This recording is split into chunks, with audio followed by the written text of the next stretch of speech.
तो कैसे बच्चों, मैं आपका मेंटोर समीर आर के स्टडी पॉइंट 99 की इस प्रारंभ बैच में आपका स्वागत करता हूं। और हमारा जो 11 रह गया था, आज उस 11 को पूरा कर दिया है ना। तो 11 किस चिड़िया का नाम है पता होना चाहिए ना अपने को, ये भी समझ लेते हैं। तो देखो, मैंने क्या बोला था आपको कि अमल और शार जुड़ेंगे, अमल और शार जुड़ेंगे, और जब जुड़ेंगे तो वो क्या बनाएंगे, वो 11 बनाएंगे। क्या बनाएंगे? 11 बनाएंगे। तो क्या होता है, जब स्ट्रॉन्ग एसिड और स्ट्रॉन्ग बेस, ठीक है, यानी प्रबल अमल और प्रबल क्षार ये जुड़ते हैं, तो ये क्या बनाएंगे, ये 11 बनाएंगे। क्या बनाएंगे? 11 बनाएंगे। जब वीक अमल, वीक एसिड हो आपके पास, वीक एसिड हो यानी दुर्बल अमल हो, ठीक है, और ये रिएक्शन करवाऊं मैं इसके साथ दुर्बल क्षार की, किसकी? दुर्बल क्षार की, ठीक है, तो भी ये क्या बना लेते हैं, 11 बना लेते हैं। अच्छा सर, अगर मैं स्ट्रॉन्ग एसिड ले लूं सर और बेस वीक ले लूं, फिर क्या होगा? यानी सर मैं क्या लूं, प्रबल अमल ले लूं और क्षार दुर्बल ले लूं। क्या ले लूं? दुर्बल। तो क्या होगा, मुझे तो ये बताओ आप। तो बच्चों, तो भी 11 बनेगा, तो भी 11 ही बनेगा। अच्छा सर, ये बात होती है। तो सर मुझे ये बताओ, अब अगर मैं एसिड वीक ले लूं, ठीक है, और बेस स्ट्रॉन्ग ले लूं, यानी ये लूं मैं दुर्बल, मैं लूं क्या, दुर्बल अमल ले लूं,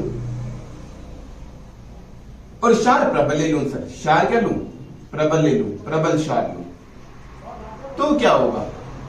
तो भी बच्चों 11 ही बनेगा। सर यहां पे भी 11 बन रहा है, यहां पे भी 11 बन रहा है, यहां पे भी 11 बन रहा है, यहां पे भी 11 बन रहा है, फर्क क्या है सर? तो बच्चों यहां पे देखना, ये जो 11 बने हैं ना, इसमें क्या थी, प्रबल अमल था, स्ट्रॉन्ग अमल था, यहाँ पे भी प्रबल क्षार था, यहाँ पे दुर्बल अमल था, यहाँ पे भी दुर्बल क्षार था। इसलिए ये जो 11 बनते हैं ये उदासीन होते हैं। सर ये उदासीन किस चिड़िया का नाम है? तो मैंने बताया था ना, ऐसी चीज जिसका पीएच 7 होता है, जो ना तो अमल हो और ना ही क्षार हो, उसी को क्या कहते हैं, अपने उदासीन कहते हैं, और इनका पीएच क्या होता है, पीएच 7 होता है। अच्छा सर, 11 का पीएच 7 है। अच्छा, कुछ 11 ऐसे भी होते हैं जो है तो 11 लेकिन वो कैसे है, नेचर के, वो नेचर के नहीं तो क्षारीय है, नहीं तो उदासीन है। अब यहाँ पे क्या है, अमल ताकतवर है, क्षार क्या है, दुर्बल है, तो इन दोनों के जुड़ने से बनेगा तो 11 ही। लेकिन आपने प्रबल अमल लिया था, प्रबल अमल की वजह से मैंने बोला था, प्रबल अमल क्या होता है, तो ज्यादा H+ आयन को छोड़ दे, कि पानी में मिलाऊं और वो ज्यादा H+ आयन को देंगे तो प्रबल है। दुर्बल अमल क्या होते थे, पानी में डाल रहा हूं और ज्यादा H+ आयन नहीं दे रहे, तो वो दुर्बल अमल है। सेम मैंने प्रबल क्षार का बताया था, पानी में डाल दो, ज्यादा OH- दे रहे हैं, तो वो क्या था, प्रबल था, और अगर वो कम दे रहे हैं तो वो क्या था, वो दुर्बल था। अच्छा सर, ये बात थी। तो ये प्रबल अमल है, यानी ज्यादा H+ आयन, और ये दुर्बल क्षार, इसने कम OH दिए होंगे। इसकी वजह से क्या होगा, यहाँ पे H+ रह जाएंगे ना, और रह जाएंगे तो ये कैसे प्रकृति का होता है, ये अम्लीय होता है। कैसे होता है, ये अम्लीय लवण होता है। अच्छा सर, ये बात थी, यानी अम्लीय है तो इनका पीएच कितना होगा बच्चों, इसका पीएच 7 से कम होगा। अच्छा सर, यहाँ पे दुर्बल अमल था, यहाँ पे प्रबल क्षार था, प्रबल क्षार है तो OH- ज्यादा होंगे, और OH- ज्यादा होंगे तो ये लवण कैसा होगा बच्चों, ये क्षारीय होगा। अच्छा सर, अब ये चीज समझ आ रही, तो ये क्षारीय, यानी इसकी पीएच क्या होगी, इसकी पीएच 7 से ज्यादा होगी। तो बच्चों पहले तो आपको ये समझना है कि लवण बनते कैसे, लवण बनते हैं जब अमल और क्षार क्रिया करते हैं, ठीक है। अमल भी मैंने बोला था, अमल भी 2 टाइप के होते हैं। अमल कैसे होते हैं, अमल होते हैं 2 प्रकार के, एक होता है प्रबल अमल, एक होता है प्रबल अमल, और एक होता है दुर्बल अमल, ठीक है। और वैसे मैंने बोला था क्षार भी 2 टाइप के होते हैं, एक होती है प्रबल क्षार और एक होती है दुर्बल क्षार। अच्छा सर, ये बात है। सर ये प्रबल दुर्बल क्या था, वापस से बता दो कि हाँ बच्चों, प्रबल क्या होता था, अमल है तो H+ देगा, ये H+ ज्यादा देता है, जल्दी देता है। दुर्बल क्या है, H+ तो देगा लेकिन ये इतनी ज्यादा स्पीड से नहीं दे पाएगा और ज्यादा नहीं दे पाएगा। ये क्षार प्रबल है, इसका मतलब ये OH- देगा, और कैसे देगा, जल्दी से और आसानी से और ज्यादा देगा। ये क्षार दुर्बल है, कैसा है, दुर्बल, तो ये क्या करेगा, ये भी OH- तो देगा लेकिन कम देगा, धीमे देगा। तो ये बात होनी चाहिए। और जब ये अमल और क्षार मिलते हैं तो लवण बनते हैं। अगर प्रबल अमल और प्रबल क्षार है तो लवण उदासीन होगा। अगर दुर्बल अमल और दुर्बल क्षार है तो भी लवण उदासीन होगा, यानी उसकी पीएच 7 होगी। अगर अमल प्रबल और दुर्बल क्षार है तो लवण तो बनेगा और वो अम्लीय प्रकृति का होगा। अगर दुर्बल अमल है और प्रबल क्षार है तो लवण बनेगा, क्योंकि यहाँ पे क्षार प्रबल था इसलिए क्षारीय प्रकृति का होगा, यानी इसकी पीएच 7 से ज्यादा होगी। इसका स्क्रीनशॉट लेना बच्चों, इसका स्क्रीनशॉट लेना, है ना। अच्छा सर, ये तो स्क्रीनशॉट ले लिया सर। इसके बाद में क्या पढ़ाना है सर? पढ़ना है सर, आप पढ़ा रहे हो, है ना, हम पढ़ रहे हैं, लेकिन पढ़ना क्या है ये बताओ। तो अभी वही बता रहे बच्चों, रुक जाओ बस, थोड़ी सी शांति और दिमाग यहाँ पे रखना। देखो ऐसा नहीं, शरीर तो है लेकिन दिमाग कहाँ पे और है तुम्हारा, तो वो वाला काम मत करना यहाँ पे, ठीक है। अब देखना, एक आपके सामने आएगा NaCl। NaCl क्या होता है? नमक होता है। इसे कहते हैं कॉमन सोल्ट। क्या कहते हैं? Common salt. अच्छा सर, इसे कॉमन सोल्ट कहते हैं। ये भी लवण है क्या सर? हाँ लवण ही है, ये भी लवण है, ठीक है। इसे अपने कहते हैं सोडियम क्लोराइड। क्या कहते हैं? Sodium chloride. क्या कहते हैं? Sodium chloride. अच्छा सर, इसे सोडियम क्लोराइड कहते हैं। क्यों कहा? क्योंकि ये सोडियम और ये क्लोराइड है। इसे अपने टेबल सोल्ट भी कह देते हैं। क्यों कह देते हैं टेबल सोल्ट? क्योंकि ये अपने को टेबल, अपने जब खाना बनाते तो अपने टेबल पर ही बना मिलता है ना। ये कभी खीरे में डाल लेते हो तुम, कभी सब्जी में, तो ये क्या है? इसे टेबल सोल्ट भी कहते हैं। आपको ये याद रखना है सर। हमारी क्लास में एक ना ये था खनिज लवण, खनिज लवण, ठीक है, और इसी का नाम लिखा था रॉक सोल्ट। ये क्या, ये किस चिड़िया का नाम है ये बताओ सर? तो क्या होता है, देखो बहुत सारे समुद्र वाले एरिया होते हैं ना, उसके पास देखोगे तो समुद्र में बहुत सारे सोल्ट होते हैं, बहुत सारे लवण होते हैं। सिर्फ NaCl नहीं होता, बहुत सारे होता है। अपने को NaCl की जरूरत होती है ना, तो अपने क्या करते हैं NaCl निकालेंगे। अब क्या होता है, कई बार दांडी मार्च जब हुई थी, आपको याद है, तो नमक निकालने गए थे ना महात्मा गांधी, तो ये वाला नमक ही निकालने गए थे, सोडियम क्लोराइड का। बच्चों कई बार क्या होता है, देखो समुद्र का एरिया होता है, बहुत ज्यादा टाइम हो चुका होता है तो सूख जाते हैं। अब सूख जाते हैं तो उनके अंदर क्या होता है, उनके अंदर नमक रह जाता है। और ये नमक क्या है, क्योंकि पानी सूख गया है तो ये नमक है, ये क्या है, क्रिस्टल की फॉर्म ले लेता है, एक बड़े से पत्थर की फॉर्म ले लेता है। इसी को क्या कहते हैं, रॉक सोल्ट कहते हैं। क्या कहते हैं? रॉक सोल्ट या खनिज लवण। और कई बार क्या होता है, पानी आ रहा है जमीन पर, और जब वो आएगा तो क्या करेगा, वो नमक को इकट्ठा कर देगा वहां पे। और नमक ये इकट्ठा होते होते एक किसका रूप ले लेता है, एक बड़े से पत्थर का, एक बड़े से क्रिस्टल का रूप ले लेता है, जिसे अपने क्या कहते हैं, रॉक सोल्ट कहते हैं। अच्छा सर, ये बात है। तो ये बड़ा सा क्रिस्टल होता है नमक का, लवण का। और कैसे रंग का होता है सर? ये भूरे रंग का होता है। कैसे रंग का होता है? ये भूरे रंग का होता है। अच्छा सर, तो ये क्रिस्टल है सर, और ये भूरे रंग का होता है। किसका क्रिस्टल है सर ये? तो ये क्रिस्टल है लवणों का। कौन से लवणों का? समुद्र में पाए जाने वाले लवणों का। अच्छा सर, ये बात है, तो अब समझ आ गई सर एक लाइन में बात। तो खनिज लवण क्या होते हैं? समुद्र के पानी के क्रिस्टल। क्यों बने? क्योंकि समुद्र का पानी सूख गया था, या समुद्र का पानी क्या बारी बारी एक जगह आ रहा था और वहां पे नमक इकट्ठा कर दिया था उसने। और ये कैसे रंग का होता है? ये भूरे रंग का होता है ना। तो ये बात आपको क्लियर होनी चाहिए। अच्छा सर, तो सर ये NaCl के बारे में क्यों बताया है? क्योंकि बच्चों इस NaCl लवण का ही ना अपने उपयोग करेंगे और 4 से 5 चीजें करने वाली है। अच्छा सर, ये बात है क्या? हाँ, अभी देखना मैं आपको कितनी सारी चीजें बताऊंगा। पहली इसमें चीज आएगी क्लोर अल्काली प्रोसेस। क्लोर अल्काली या क्षार अभिक्रिया, अभिक्रिया या इसे कहते हैं प्रक्रिया, प्रक्रिया, है ना। इसे इंग्लिश में कहते हैं क्लोर अल्काली प्रोसेस। ये क्या होती है सर?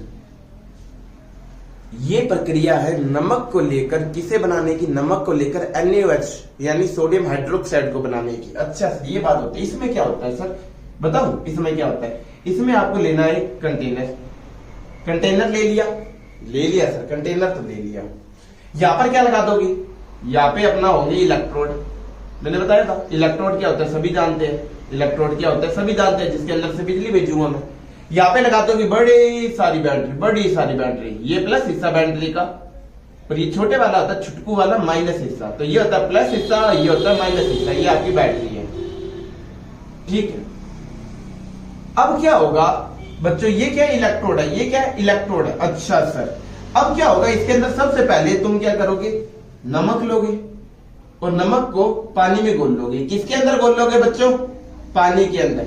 और जब नमक को पानी में घोलते हैं ना बच्चों, NaCl को पानी में घोलते हैं, यानी NaCl का एक्वस सोल्यूशन, इसे एक और नाम देते हैं, इसे क्या कहते हैं, NaCl को जब पानी में घोलते इसे ब्राइन कहते हैं। क्या कहते हैं, ब्राइन। यानी आपको क्या लेना है, ब्राइन लेना है। क्या लेना है, ब्राइन लेना है। ये बात समझ आ गई, हाँ सर ये बात समझ आ गई। तो सर NaCl लेना है और पानी में घोल के लेना है, नमक को लेना और पानी में घोल देना है। हाँ बच्चों, तो मैं क्या करूंगा, अभी देखना, अपने क्या करेंगे, इस नमक और पानी के मिश्रण को यहाँ पे ले लेंगे। तो यहाँ पे क्या ले लूंगा मैं, NaCl को ले लूंगा और पानी को ले लूंगा। अच्छा सर, अब क्या करूंगा बच्चों, यहाँ पे स्विच बना देते हैं, मजा आ गई है, स्विच बना देते हैं। अब मैं स्विच को क्या करने वाला हूँ बच्चों, स्विच को क्या करने वाला हूँ, स्विच को मैं करने वाला हूँ ऑन। क्या करने वाला हूँ, स्विच को मैं करने वाला हूँ ऑन। जैसे मैं ऑन करूंगा बच्चों, तो बैटरी का काम क्या है, प्लस वाले हिस्से से इलेक्ट्रॉन को लेकर माइनस वाले हिस्से में डाल देना। तो ये प्लस वाले हिस्से से जब क्या होगा, इस इलेक्ट्रोड से जब इसके अंदर इलेक्ट्रॉन जाएंगे तो क्या होगा, ये प्लस हो जाएगी और ये माइनस हो जाएगी। और जो इलेक्ट्रोड प्लस होता है उसे अपने क्या कहते थे, उसे कहते थे एनोड। क्या कहते थे, एनोड।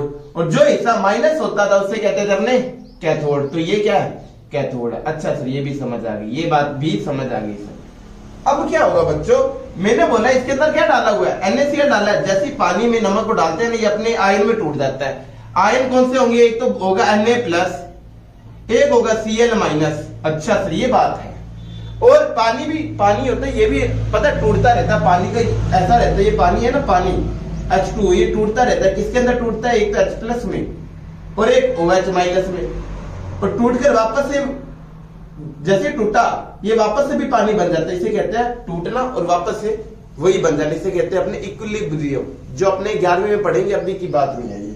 तो ये चीज होती है, पानी टूटता है वापस से पानी बन जाता है, टूटता है वापस से पानी बन जाता है, ये होता है। तो आपने नमक डाल रखे और बिजली और भेज दी, तो पानी क्या है, H+ और OH- में टूट जाएगा। अच्छा सर, अब आप मुझे खुद से बताना, ये भी प्लस, ये भी प्लस, ये माइनस, ये माइनस, तो ये बताओ इसके पास कौन जाएगा, ये प्लस हिस्सा प्लस हिस्से के पास कौन जाएगा। तो आप जानते हो क्लोरीन माइनस है, OH भी माइनस है। अब दोनों माइनस है तो कौन जाएगा, देखो क्लोरीन को ना प्लस होने की ज्यादा वो रहती है कि मुझे जल्दी से क्या है, निकलना है, मुझे जल्दी से निकलना है, तो इसकी चाहत ज्यादा है। और जिसकी मान लो आपकी नौकरी, दो बंदे नौकरी की तैयारी कर रहे हैं, एक बहुत मेहनत से कर रहा है, एक कम मेहनत से कर रहा है, एक की चाहत बहुत है नौकरी के लिए, तो वो क्या है, उसे जल्दी मिलेगी।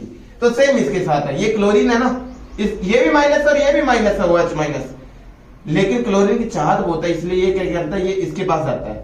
ठीक है, ये समझ आ गया सर। सर ये प्लस है, ये भी प्लस है, तो माइनस वाले के पास कौन जाएगा। तो बच्चों हाइड्रोजन हल्का होता है, सोडियम भारी होता है। सोडियम का 23 था, हाइड्रोजन का कितना था, 1 ही था, तो हाइड्रोजन हल्का है, तो इसलिए ये इसके पास चल जाएगा। अच्छा सर ये बात हो गया, तो हाइड्रोजन सर इसके ऊपर जाएगा माइनस वाले के ऊपर, और ये क्लोरीन इसके ऊपर जाएगा प्लस वाले के ऊपर। ये बात तो समझ आ गई सर। सर जैसे ये क्लोरीन इसके ऊपर जाता है ना, जैसे ये क्लोरीन इसके ऊपर जाता है, क्लोरीन को क्या मिल जाते हैं, क्लोरीन अपने इलेक्ट्रॉन को छोड़ देता है, और जब इलेक्ट्रॉन को छोड़ता है और साथ में बहुत सारे क्लोरीन आए होंगे, ये अपने भाई बंधुओं के साथ मिलता है और Cl2 बनाकर उड़ जाता है। अच्छा सर ये बात है। सर यहाँ तो हाइड्रोजन आई थी, यहाँ पे इलेक्ट्रॉन होते हैं, हाइड्रोजन को इलेक्ट्रॉन मिल जाएंगे, और इसके भी बहुत सारे भाई बंधु होंगे ना, यहाँ पे बहुत सारे हाइड्रोजन होंगे, उनके साथ मिलकर ये H2 बना लेता है। क्या बना लेता है, H2। अच्छा सर ये बात होगी। सर ये Na और OH का क्या होगा बच्चों, ये क्या होता है, ये कैथोड के पास में, कैथोड के पास में ये NaOH है ना, इसका निर्माण होता है। तो कैथोड के पास में किसका निर्माण होता है, NaOH के, क्योंकि यहाँ पे Na बच गया और यहाँ पे OH बच गया, तो कैथोड के पास में इसका निर्माण होता है। और इस NaOH का निर्माण ही, इसी को क्या कहते हैं अपने, इसी को कहते हैं क्लोर एल्कली प्रोसेस। क्यों कहा, क्योंकि एक तो क्लोरीन गैस निकल रही है और एक क्षार बन रहा है या नहीं बन रहा, OH है देखो, इसलिए इसका नाम होता है क्लोर एल्कली प्रोसेस या क्लोर क्षार प्रक्रिया। तो ये बात आपको याद रखनी है। इस हाइड्रोजन का उपयोग सर कहां पे करेंगे, तो हाइड्रोजन का उपयोग अमोनिया बनाने में करते हैं अपने, किसमें, अमोनिया बनाने में।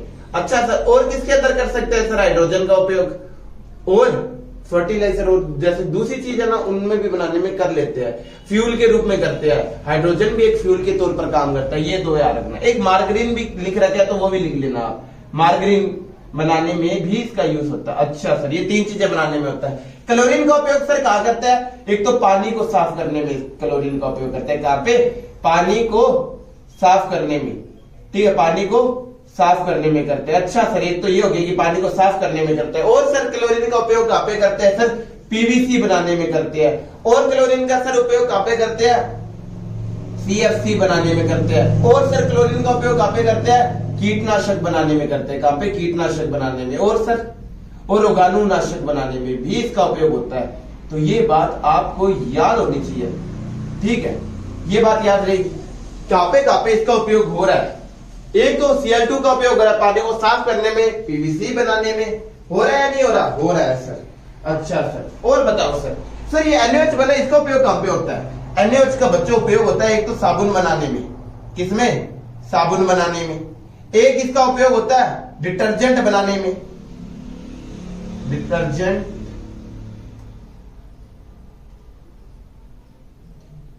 बनाने में इसका उपयोग होता है। तो ये दो कम से कम बातें आपको याद होनी चाहिए, ठीक है? और वैसे तो पेपर बनाने में भी इसका उपयोग हो जाता है, तो ये बात आपको याद करनी है। और इसे क्लोर एल्कली प्रोसेस कहते हैं। अभी क्लोरीन गैस जो निकली है ना, इसका मैं उपयोग करने वाला हूं। देखो, जो ये क्लोरीन गैस निकली, इसका उपयोग करने वाला हूं मैं। कैसे करूंगा सर? अगली चीज में। अच्छा सर, तो बच्चों याद रखना क्लोर एल्कली प्रोसेस क्या होती है। मैं इसे थोड़ा सा काट के लिख रहा हूं। इसमें क्या होता है? इसमें NaCl लिया जाता है, उसे पानी में डाल दिया जाता है। नमक को लोग पानी में डाल दो, फिर बिजली दौड़ानी है इसके अंदर। बिजली दौड़ाओगे तो क्या होगा? ये होता है प्लस हिस्सा, ये होता है माइनस हिस्सा, ये होता है प्लस हिस्सा, ये होता है माइनस हिस्सा। तो ये Na है, ये प्लस है, उसके माइनस हिस्से से जुड़ जाएगा। और यार है ना, पानी के ऐसे प्लस और माइनस में रहता है क्या? नहीं बच्चों, पानी ऐसे प्लस और माइनस में रहता है। अच्छा, तो ये Na है ना, ये OH के साथ में जुड़ेगा तो क्या बना लेगा? तो बच्चों कुछ अनचाही चीजों की वजह से क्या हुआ था, ये वीडियो है वो रुक गई थी, ठीक है? इसलिए अपने क्या वो रिएक्शन को मैं वापस लिख रहा हूँ। वो मैंने हालांकि लिख दी थी, लेकिन मैं लिख रहा हूँ वापस से। तो बच्चों क्या होता है? नमक था, ये नमक था, ये किसके साथ लिया आपने? पानी में डाल दिया। किस में डाल दिया? पानी में। और पानी में डालने के बाद आपने बिजली दौड़ाई, है ना, ऐसे करके। तो क्या हुआ? ये प्लस हिस्सा है, ये माइनस हिस्सा है। पानी को आप कैसे लिख सकते हो? पानी को आप ऐसे लिख सकते हो। कैसे? ऐसे। अच्छा सर, ऐसे लिखना होता है। हाँ, तो आप तो जानते हो कि यार प्लस वाला हिस्सा क्या करता है? प्लस वाला हिस्सा होता है वो माइनस वाले से जुड़ता है। हाँ सर, मैं ये बात जानता हूं। तो ये वाला प्लस हिस्सा इसके माइनस से जुड़ जाएगा और क्या बना लेगा? NaOH बना लेगा। साथ में क्या बनता है? देखो, साथ में हाइड्रोजन गैस निकलती है, तो हाइड्रोजन गैस निकाल देते हैं। साथ में क्या निकलती है? साथ में क्लोरीन गैस निकलती है। तो सर ये रिएक्शन होती थी। हाँ सर, यही रिएक्शन होती थी। लेकिन अब बैलेंस कर सकते हो आप। यहां पर कितने हाइड्रोजन है? देखो, 1 और 2, 3 है यहाँ पे तो 2 ही है सर। अब मैं बैलेंस करनी है मुझे। जब बैलेंस करनी हो तो मैंने आपको बोला था किसके पास जाओगे आप उसके पास जाओगे जिसके पास सबसे ज्यादा परमाणु है। इसके पास 2 ही है, इसके पास 3 है, इसके पास देखो सोडियम है, एक ऑक्सीजन, एक हाइड्रोजन। इनके पास 2, इनके पास 2। तो मुझे दिख रहा है एक NaOH के पास और एक पानी के पास बहुत सारे क्या है? इन दोनों के पास में बहुत सारे परमाणु है, 3 है। तो बैलेंस करना स्टार्ट करते हैं। देखो, यहाँ पे हाइड्रोजन 2 थे, यहाँ पे 3 हो रहे हैं। तो मैं एक बार क्या करता हूँ? इसे 2 करता हूँ। इसे 2 किया तो ऑक्सीजन 2 हो गए, तो मुझे यहाँ पे भी 2 लगाना पड़ा। अच्छा सर, अब तो सर बैलेंस हो रही है। देखो, 2 हाइड्रोजन यहाँ पे, 2 यहाँ पे, ठीक है? और यहाँ पे भी 4 हाइड्रोजन है, तो बराबर होगी। अब यहाँ पे जब मैंने 2 लगाया तो Na भी कितने हो गए? Na भी 2 हो गए, तो मैं यहाँ 2 लगाऊंगा। अब देखो बैलेंस हुई या नहीं हुई? होगी ना। तो ये रिएक्शन आपको याद रखनी है क्लोर एल्कली प्रोसेस में। इसके बाद में बच्चों NaCl का उपयोग करते अपनी जिंदगी संवर जाएगी। देखना बच्चों, जो क्लोरीन गैस निकली थी ना, अभी मैंने आपको रिएक्शन दिखाई थी, उसमें क्लोरीन गैस निकली थी। जब ये क्लोरीन गैस निकलती है तो इसका यूज किया जाता है। क्या यूज किया जाता है आपको पता है ना? ये क्या होता है? ये क्या होता है बता सकते हो? ये चूने का पानी है। ये क्या है? चूने का पानी है। इस चूने के पानी में जब क्लोरीन गैस को भेजा जाता है ना, तो ये क्या बना लेता है बच्चों? ये बना लेता है कैल्शियम ऑक्सीक्लोराइड। कैल्शियम ऑक्सीक्लोराइड, इसे कहते हैं अपने क्या? Calcium hypochlorite. क्या कहते हैं? Calcium hypochloride.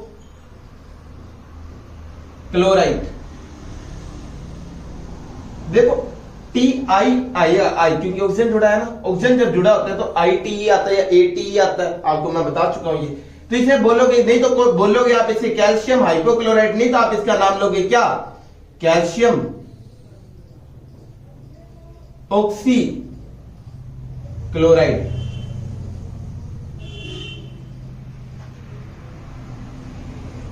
तो आप ये याद रखना कि 2 नाम तो आपको याद रखने हैं। सर अब क्या होगा इसमें, तो अब क्या याद रखना है? और पहली बात तो आपकी बुक में एक ही दे रखा है, तो इसे भी मत याद करो, क्योंकि ज्यादा याद करने का कोई फायदा नहीं है आपको। तो ये बनेगा, ये बनने के बाद में क्या होगा?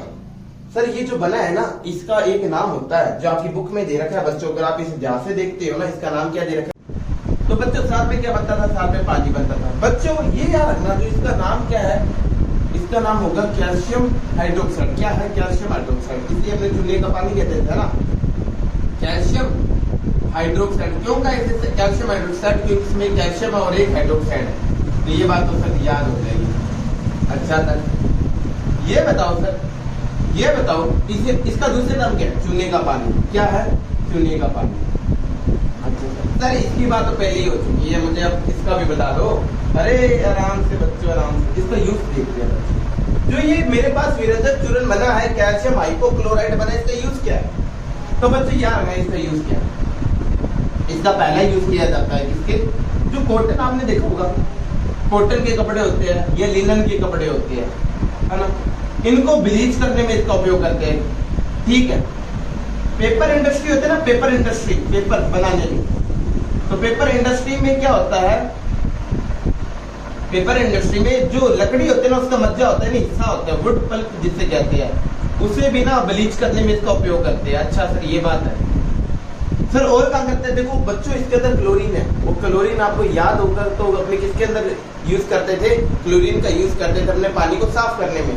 तो यहाँ पे इसे पानी को साफ करने में भी इसका उपयोग करते हैं। पानी को साफ करने में, पानी को साफ करने में भी इसका उपयोग करते हैं। साफ करने में भी इसका उपयोग होता है। सर देखो इसके अंदर ऑक्सीजन है, ये इसके अंदर ऑक्सीजन है, तो ये ऑक्सीजन दे सकती है। और जो चीज ऑक्सीजन किसको दे दे उसे कहते हैं ऑक्सीकारक। क्या कहते हैं? ऑक्सीकारक, ऑक्सीडाइजिंग एजेंट। तो बच्चों ये क्या है? ये एक ऑक्सीडाइजिंग एजेंट भी है, ये एक ऑक्सीकारक भी है। ये क्या है? ऑक्सीकारक है, यानी ऑक्सीडाइजिंग एजेंट है। अच्छा सर यही था क्या बस इसमें? हाँ बच्चों इसमें बस यही था।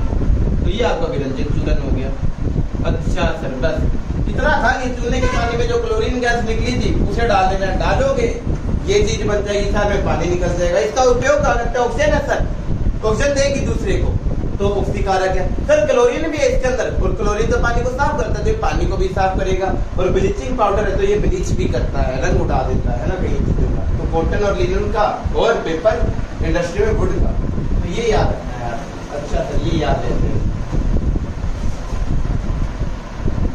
ठीक, अब अगली चीज सर ये तो समझ आ गई। सर एक ना हमारी किताब में ना बेकिंग सोडा के बारे में लिखा है सर, मैंने बहुत उपयोग किया उसका। अच्छा सर तो सर वो बता दो, बेकिंग सोडा देखते हैं इसके बारे में। बेकिंग सोडा नाम में ही कहीं देखो, नाम ही काफी है इसका। बेकिंग सोडा ऐसा सोडा जिसका उपयोग बेक करने में करते हैं। सोडा क्या होगा? सोडा इसलिए कहा क्योंकि सोडियम है। क्यों कहा? क्योंकि सोडियम है। पहले तो बच्चों इसका फॉर्मूला ही रट लो, हालांकि रिएक्शन देखेंगे लेकिन फॉर्मूला ही रट लो, है ना। क्या होता है सर इसका फॉर्मूला? तो NaHCO3। सर इसका नाम कैसे दो? ये बच्चों होता है सोडियम। क्या होता है? सोडियम। हाँ सर ये क्या होता है? HCO3। तो आपको याद होगा इसे बाई कार्बोनेट कहते हैं या हाइड्रोजन कार्बोनेट। तो इसका नाम क्या हो जाता है? सोडियम बाई कार्बोनेट या सोडियम हाइड्रोजन कार्बोनेट। किस दोनों नाम आपको अच्छी तरह याद रखिए, सोडियम हाइड्रोजन कार्बोनेट। अच्छा सर ठीक है, ये तो याद कर लेंगे, ये तो याद रखेंगे। पहले तो नाम याद हो करना है ना बच्चों जी। बेकिंग सोडा है ना, ये जो बेकिंग सोडा है ये बनता कैसे है? सबसे पहले नमक ले लेना है, ले लिया सर, फिर पानी में घोल देना, उसे घोल दिया सर पानी में नमक को पानी में घोलने के बाद में क्या करना है सर? सर आप सब्जी बनानी सिखा रहे हो क्या? नहीं बच्चों मैं सब्जी बनानी नहीं सिखा रहा। उसके बाद में अमोनिया गैस इसके अंदर डाल देना। उसके बाद में क्या करना है सर? CO2 गैस होती है ना सर, वो डाल। सर मैं नाकों से भी CO2 छोड़ रहा हूँ, वो डाल देता हूँ। नहीं बच्चों CO2 अलग लेना, ये अपने गलत काम करने ही नहीं। बनता क्या है? तो बच्चे बनता क्या है? Sodium hydrogen carbonate. साथ में क्या बनता है बच्चों? साथ में बनता है NH4Cl। सर ये इसका नाम भी सुना होगा वैसे मैंने। इसे बच्चों कहते हैं अमोनियम क्लोराइड। क्या कहते हैं? Ammonium chloride. अच्छा सर, अमोनियम क्लोराइड कहते हैं सर इसे, क्यों कहा? तो बच्चों जानते हो NH4 को क्या कहते हैं? अमोनियम, और Cl को कहते हैं क्लोराइड, तो इसका नाम क्या हो जाएगा? Ammonium chloride. और इसी को अपने नौसादर भी कहते हैं। क्या कहते हैं? नौसादर। तो बच्चों याद रखना, लेकिन ये इंपॉर्टेंट नहीं है, बात इसकी चल रही है, इसकी करेंगे ना, तो इसकी करेंगे ना, किसकी करेंगे? इसका नाम क्या है? इसका नाम होता है, देखिए मैं वापस से क्यों लिखूं, तो यही अपना बेकिंग सोडा। बेकिंग सोडा, इस बेकिंग सोडा में कई बार क्या करते हैं, इस बेकिंग सोडा में यानी NaHCO3 में अपने क्या डाल देते हैं? इसमें अपने डाल देते हैं क्या? Tartaric acid. क्या डाल देते हैं? Tartaric acid. सर ये तो इमली में होता था ना? हाँ बच्चे, इमली में ही होता था क्या? नहीं, इसके अलावा भी अंगूर में था क्या? हाँ, तो वो भी याद रखना कि किसके अंदर कोई चीज है। तो NaHCO3 है, उसके अंदर आप टार्टरिक अम्ल को मिला दो। तो ये क्या था? ये बेकिंग सोडा था। जब इसके अंदर बेकिंग सोडा के अंदर टार्टरिक एसिड को मिला दिया जाता तो ये बेकिंग पाउडर बन जाता है। अच्छा सर, बेकिंग पाउडर का उपयोग तो केक में करते थे। हाँ बच्चों, बेकिंग पाउडर का उपयोग केक में करते थे। क्यों करते हैं बता सकते हो? नहीं बता सकते तो अपने तो बता ही दे।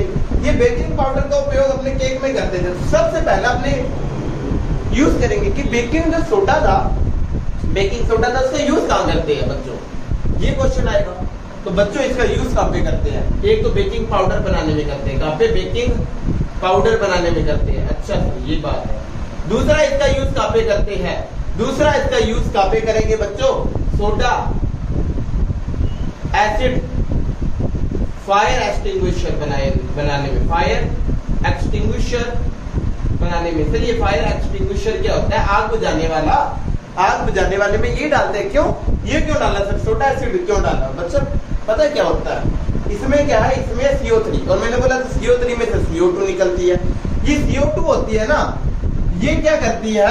मान लो ये तार है, यहाँ पे आग लगी हुई है, तो ये क्या है? इसके चारों ओर CO2 है। मान लो CO2 निकलेगी तो वो चारों ओर आ जाएगी, और जब वो चारों ओर इसके चादर जैसे इसे छुपा लेगी तो ऑक्सीजन को नहीं आने देती, और आग लगने के लिए ऑक्सीजन चाहिए होती है। तो सोडा में क्या है? सोडा में CO3 है। जैसे इसके अंदर अपने अम्ल डालते हैं, तो अम्ल डालने के कारण क्या होता है? इसका CO2 निकलता है, और CO2 क्या करता है? जहाँ पे भी आग लगी होती है उससे चारों तरफ से घेर लेता है। चारों तरफ से घेर लेगा तो ऑक्सीजन नहीं आ पाएगी, और ऑक्सीजन जब नहीं आ पाएगी तो आग बुझ जाएगी। इसलिए इसका उपयोग आग बुझाने वाली चीज में करते हैं। ये बात याद रखना। सर इसके अंदर मैंने एसिड डाला है, और जब एसिड किसी चीज के अंदर डालूंगा तो सर ये क्या है? ये क्या एक बेस है क्या सर? ये एक क्षार है क्या? हाँ बच्चों, ये क्षार है। कैसे क्षार है सर? ये एक दुर्बल क्षार है। सर ये दुर्बल क्षार है तो कभी कभी मेरे पेट में जलन होने लग जाती है, मैं ले सकता हूँ क्या सर? हाँ बच्चों, आप ले सकते हो। तो इसका उपयोग अपने कहाँ करते हैं? एंटा एसिड के रूप में भी करते हैं। एंटा एसिड के रूप में भी करते हैं। तो बच्चों ये आपको याद होना चाहिए, इसका उपयोग कहाँ करते हैं? इसका उपयोग अपने एंटा एसिड के रूप में भी करते हैं। सर ये बेकिंग पाउडर बनाता है, इस बेकिंग पाउडर का उपयोग कहाँ करते थे? बेकरी में करते थे। तो बेकरी में करते थे। क्यों करते थे सर? क्योंकि ये अमल होता है ना, ये अमल अब मैंने इसके अंदर डाल रखा है। जैसे ही मैं गर्म करूंगा इसे या पानी डाल दूंगा, मैंने के लिए बेकिंग सोडा उसके अंदर ये डाला, तो जैसे अपने इसके अंदर पानी डालेंगे तो टार्टरिक अम्ल में से क्या होता है? H+ निकलता है, और ये H+ जब निकलेगा तो क्या करेगा? वो इसके साथ जुड़ेगा, और जब वो इसके साथ जुड़ेगा तो क्या निकलेगी? CO2 गैस निकलेगी। और जब CO2 गैस निकलेगी तो आप जानते हो क्या होने वाला है? जब CO2 गैस निकलेगी तो वो फुला देती है चीजों को। क्या करते हैं? फुला देती है। इस कारण क्या होता है? जब इस चीज को यानी बेकिंग पाउडर को गर्म करते हैं तो अम्ल इसके साथ जुड़ जाता है, और जब अम्ल इसके साथ जुड़ता है तो क्या बना लेता है? एक तो बना लेता है अम्ल, यानी जो भी अम्ल है इसका सोडियम लवण, अम्ल का सोडियम लवण, यानी सर इस अम्ल के साथ सोडियम जुड़ जाएगा, हाँ ना? तो सोडियम लवण। और क्या? देखो पानी तो है ही, साथ में क्या है? देखो H बच गया मेरे पास, और यहाँ पे ऑक्सीजन भी है, तो साथ में क्या बनता है? H2। साथ में क्या निकलती है? CO2, और ये CO2 गैस क्या करती है? ये CO2 गैस फुलाने का काम करती है, फुलाने का। इस कारण की अपने बेकिंग इंडस्ट्री में इसका उपयोग करते हैं। तो ये आपको ध्यान होना चाहिए। अच्छा सर बेकिंग पाउडर का एक और उपयोग है, मैंने धीरे से पढ़ लिया था, लेकिन बच्चों वो मैं आपको अगले में लिखाऊंगा, तो धीरे से पढ़ लो भले, लेकिन आपको अगले में सिखाया जाएगा, वो देखना। बेकिंग पाउडर का या बेकिंग सोडा जो आपने बनाया, इसका एक और यूज है। अच्छा सर एक और यूज है, हाँ, और वो देखना कितना शानदार है, वो भी शानदार है, उसका उपयोग आप करते हैं। तो देखना बच्चों, एक आपके सामने आने वाला है वॉशिंग सोडा। क्या आता है?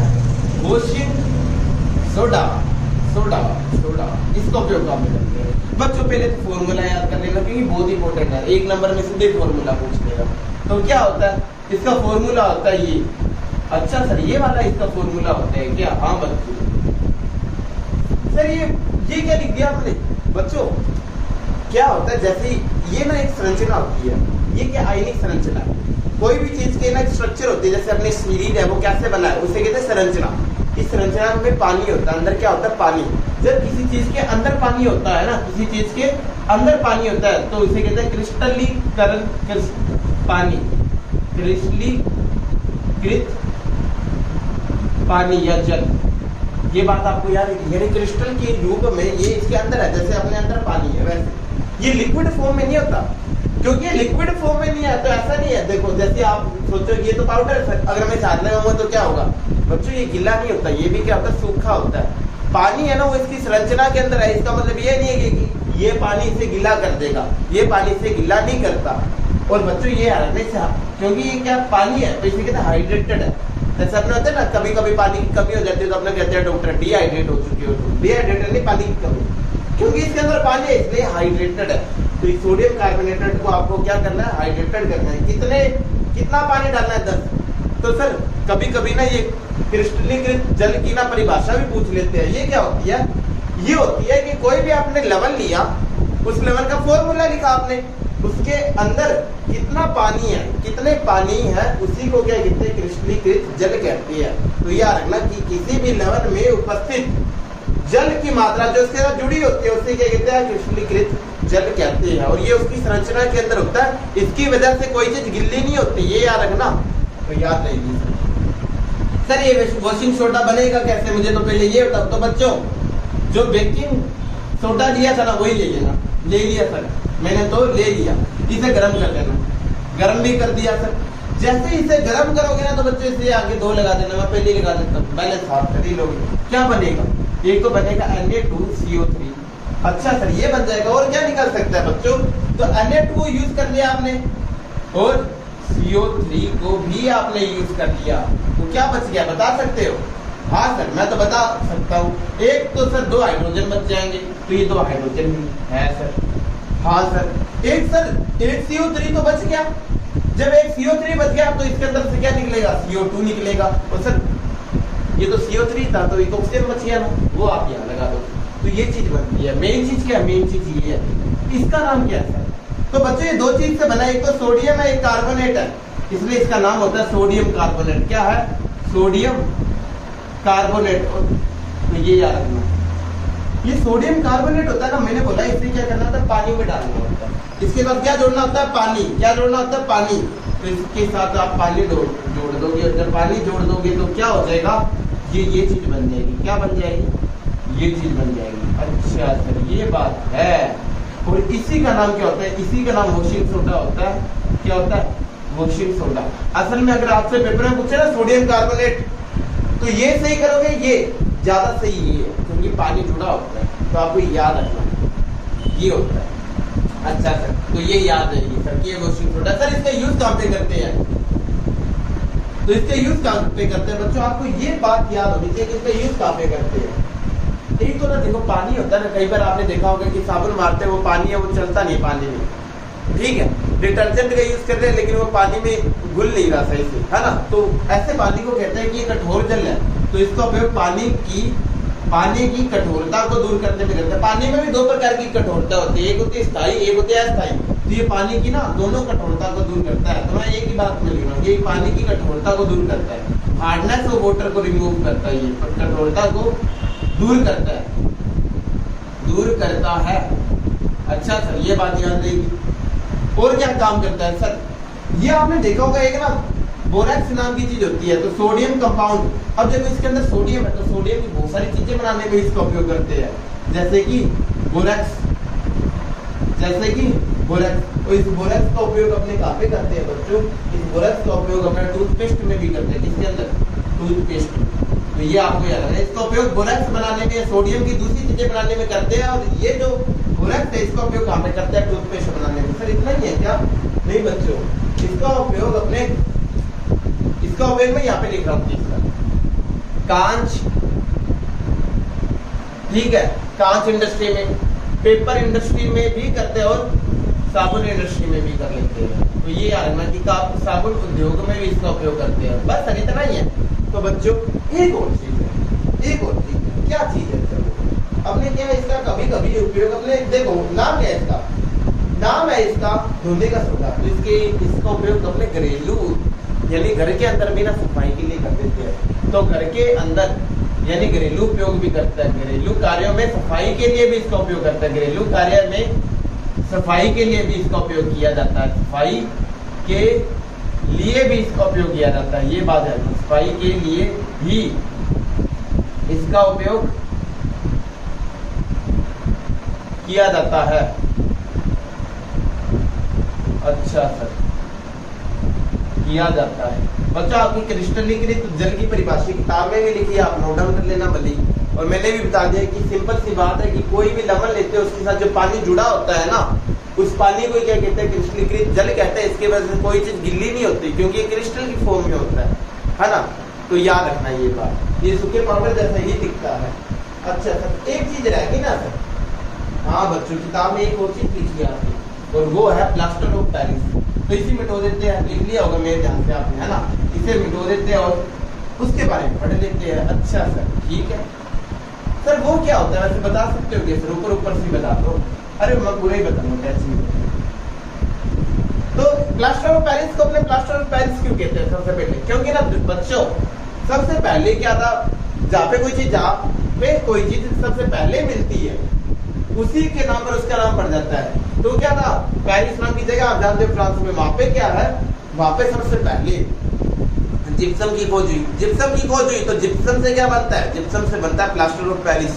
तो वहां पे बहुत ज्यादा बना था, इसलिए अपने इसका नाम क्या रख दिया? प्लास्टर ऑफ पेरिस नाम रख दिया। सर एक्चुअली इसके बारे में कोई चीज है क्या? हाँ बच्चों, पहले आपको बच्चों जिप्सम याद रखना है। जिप्सम क्या होता है? क्योंकि प्लास्टर ऑफ पेरिस है ना, वो 2 जिप्सम से बनता है। जिप्सम क्या होता है? जिप्सम होता है कैल्शियम ले लो, उसका सल्फेट ले लो और इसके साथ कितना पानी जोड़ दो? 2 पानी। तो इसी को क्या कहते हैं? जिप्सम कहते हैं। ये जो जिप्सम आपने लिया ना, इस जिप्सम को अगर इस जिप्सम को गर्म कर दूं मैं, क्या कर दूं? गर्म। कितना टेम्परेचर लेना? तो लगभग 100 डिग्री सेल्सियस के आसपास ले लेना। और सेल्सियस को केल्विन में ऐसे लिखते हैं, आपने छोटी क्लास में पढ़ा होगा। जैसे ही गर्म करोगे यहाँ से पानी निकल जाता है। और कितना पानी निकल जाता है बच्चों? यहाँ पे पानी निकल जाता है 1.5। तो क्या कितना पानी बचेगा? आधा पानी बचेगा। तो इसलिए किसी चीज को अपने क्या कहते हैं? पीओपी कहते हैं। पीओपी यानी प्लास्टर ऑफ पेरिस नाम इसे देते हैं। ये बात याद रखिए, इसे क्या नाम देते हैं? प्लास्टर ऑफ पेरिस नाम देते हैं। इसी का सर और केमिकल नाम क्या हो जाएगा सर? एक तो इसमें कैल्शियम दिख रहा है, एक इसमें सल्फेट दिख रहा है। तो बच्चों इसका नाम हो जाता है कैल्शियम सल्फेट हेमीहाइड्रेट। हेमी यानी सेमी सुना होगा, सेमी यानी आधा होता है, सेमीफाइनल यानी आधा फाइनल। वैसे हेमी हाइड्रेट क्यों कहा? क्योंकि मैंने बोला था पीछे वाले पानी को हाइड्रेट कहते हैं। तो हाइड्रेट ये क्रिस्टलीकृत वाटर कहते हैं। तो ये कैल्शियम सल्फेट हेमीहाइड्रेट, इसे ही पीओपी कहते हैं। क्यों? क्योंकि सबसे पहले पेरिस में सबसे ज्यादा बना था। ये याद रखना, इसका नाम आप जानते हो कैल्शियम सल्फेट बाईहाइड्रेट, या सिंपल आप इसे कैल्शियम सल्फेट भी बोल सकते हैं, जिप्सम भी बोल सकते हो। अच्छा सर, बस इसे गर्म करना। बच्चों कई बार क्या होता है, इस कैल्शियम सल्फेट जो आपने ये बना ना, ये चीज बनी, इस चीज को बनने के बाद में कई बार क्या होता है कि आप प्लास्टर ऑफ पेरिस लाए, आपने बाहर छोड़ दी, बारिश आई या पानी घेर दिया, तो आपने देखा होगा ये जैसे इसके ऊपर पानी गिरता है, ये वापस से क्या हो जाता है? वापस से कठोर हो जाता है और क्या बना लेता है? जिप्सम बना लेता है। कैसा बना लेता है? जिप्सम। तो ये क्या होगा, जैसे इसके ऊपर वापस इसे पानी मिलता है, क्या मिलता है? पानी मिलता है। यहाँ पे लिख देते हैं, जैसे इसे पानी मिलता है तो ये क्या बना लेती है? वापस से जिप्सम बना लेता है। क्या बना लेता है? वापस से जिप्सम बना लेता है। तो ये याद रखना। इसलिए क्या है, जब भी आप प्लास्टर ऑफ पेरिस को लाओ तो ये ध्यान देखना, उसे ना नमी वाली जगह में मत रखना, पानी वाली जगह में मत रखना, पानी से बचा के रखना। तो ये अगर उसके ऊपर पानी गिर गया है तो वापस से वो जिप्सम बन जाएगा। अच्छा तो ऐसा होता है। हाँ, तो इसे नमी वाली जगह में नहीं रखना होता। सर इसका उपयोग कहाँ पे करते हैं? इसका उपयोग कहाँ पे करते हैं? तो बच्चों आपने सबसे ज्यादा ये तो पढ़ा ही होगा। एक तो हड्डियों वाली चीजों को सही करने में ना, कई बार हड्डियां फ्रैक्चर हो जाती है तो हड्डियों के लिए भी करते हैं। अच्छा सर, और कहाँ पे करते हैं? कई बार खिलौने बनाने में भी करते हैं। बनाते हैं नहीं बनाते? तो खिलौने बनाते हैं। और क्या बनाते हैं? सजावटी सामान बन सकता है इससे। क्यों? क्योंकि कठोर हो जाएगा जैसी बनाओगी, और वो कठोर होगी तो एक शेप आ जाएगी। तो सजावटी सामान बनाने में इसका उपयोग होता है। और कहाँ पे होता है? खिलौने बना दिए, सजावटी सामान, और सबसे इम्पोर्टेंट दीवारों को चिकना करने के लिए करते हैं, है ना। तो दीवारों को चिकना करने के लिए इसका उपयोग, चिकना करने में भी इसका उपयोग होता है। अच्छा ये बात है सर, एक चीज जो लास्ट इस लेसन में बची हुई है वो क्या है? तो वो है बच्चों आसान चीज। उसमें क्या है? तो देखो उसमें सिंपल सा है, वो मैं आपको बोल के भी बता सकता हूँ। और खिलौने वाला काम है, ये आप नोट डाउन करो बच्चों। तो ये आपने नोट डाउन कर लिया होगा कि जिस समय उसे गर्म करोगे तो क्या पीओपी बन जाएगी, कहीं पानी निकल जाएगा, ठीक है। इसी में वापस से पानी डाल दोगे तो ये जिप्सम बन जाएगा और कठोर हो जाएगा। कैसे रंग का होता है? सभी जानते हैं कि ये सफेद रंग का होता है, क्योंकि तो घर पे ही करी होगी, तुम जानते ही हो ये बात, है ना। तो ये चीज हो जाएगी। अब सर लास्ट चीज कौन सी रहेगी? तो एकदम लास्ट टॉपिक, एकदम लास्ट टॉपिक। तो इसमें ये बोल रहा है कि ये पानी से होता है क्या? इस पानी से होता क्या? जो ये क्रिस्टल वाला पानी से होता क्या? बहुत कुछ होता है, बहुत कुछ होता है ना। सीख लेते हैं क्या क्या होता है। तो बच्चों ये पता है क्या? एक आपको तो थोड़े ही याद करने हैं, ज्यादा याद नहीं करने। इसने क्या बोला कि ये क्या था? ये क्या था? ये जिप्सम था। इसके अंदर अभी पानी है, लेकिन मैंने जैसे गर्म किया ये पानी निकल गया तो ये चीज ये बन गई थी। बनी थी या नहीं बनी थी? जब मैंने इसे गर्म किया था ये चीज बन गई थी। दोनों में फर्क है या नहीं? दोनों में फर्क है। ये कठोर होता है, ये नरम होता है, पाउडर की फॉर्म में यूज करते हैं। इसका उपयोग आप करते हो कि दीवारों को लेपने में? नहीं करते। खिलौने बनाने में इसका उपयोग करते हो? नहीं, उसका करते हो। तो पानी का बहुत ज्यादा फर्क पड़ता है, ठीक है। और सर और बताओ, और पानी से क्या, ये जो क्रिस्टल वाला वाटर, इससे क्या फर्क पड़ता है? तो बच्चों कई बार ना रंग वाली चीजों में इसका उपयोग होता है। जैसे कि एक होता है कॉपर सल्फेट। क्या होता है? Copper sulphate. इसके अंदर 5 पानी जुड़े होते हैं। और मैंने बोला कॉपर सल्फेट का रंग कैसा होता है? सब जानते हैं नीले रंग का होता है, आपने बहुत बार देख चुकी है। तो ये नीले रंग का होता है, नीले रंग का होता है। जैसे इसके अंदर से पानी निकलता है ना बच्चों, ये 5 पानी को अपने निकाल देते हैं गर्म करके, तो ये सिर्फ कॉपर सल्फेट बचता है। क्या बचता है? Copper sulphate. ये कैल्शियम है, ये कॉपर है, तो कॉपर सल्फेट बचता है। और ये कैसा होता है? ये सफेद रंग का होता है। तो गर्म करने का भी प्रभाव पड़ता है। ये पानी है ना, ये रंग देता है। अगर मैं इसके अंदर वापस से जल डाल दूं, वापस से पानी डाल दूं, तो क्या होगा? ये वापस से नीले रंग का हो जाएगा। क्या हो जाएगा? नीले रंग का हो जाएगा। तो इस पानी का भी फर्क पड़ता है, ये रंग भी दे देता है कई बार, है ना। इसका नाम क्या होता है? इसका नाम नीला तोता होता है। क्या होता है? नीला तोता होता है। तो ये बात आपको याद रखनी है ना। नीला तोता क्या होता है? तो ये याद रहो नहीं, तो ये याद, बस आपको इतना याद कर लो। इसी के साथ बच्चों आपको ये लेसन पूरा हो चुका है। इसके क्वेश्चन हम जल्दी करेंगे और अगले लेसन की शुरुआत करेंगे। मेरी तरफ से आपको बेस्ट ऑफ लक और आपका दिन शुभ।